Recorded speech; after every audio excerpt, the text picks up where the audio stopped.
ఆయన యెరూషలేములోకి వచ్చిన తర్వాత ఆ పస్కా పండుగ ఆచరిస్తాను ముందుగా ఆ వారంలో శిష్యులతో చెప్తాడు, మనిషి కుమారుడు అప్పచెప్పబడతాడు అనుకుంటానండి. 3.5 సంవత్సరాలు శిష్యులు ఆయనతో ఉన్నారు. ఇంచుమించు 3 సంవత్సరాల ముందు చెప్పలే, అప్పచెప్పబడే ముందు వారమే చెప్పాడు. ఆ వారమే చెప్పాడు, అరే ఈ వారంలో మనిషి కుమారుడు అప్పచెప్పబడతాడయ్యా అని చెప్పాడు. కానీ తిరిగి లేస్తాడు అనే మాట కూడా చెప్పాడు. వారికి ఏం జ్ఞాపకం లేదంట.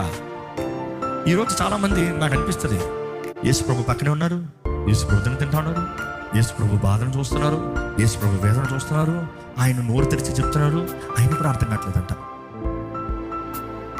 ఈరోజు మిమ్మల్ని అడుగుతున్నాను, దేవుడు నీతో ఎన్నో మాట్లాడుతూ ఉన్నాడేమో, చేయబోయే చెప్తా ఉన్నాడేమో, నువ్వు గ్రహిస్తున్నావా? నీకు అర్థమవుతుందా?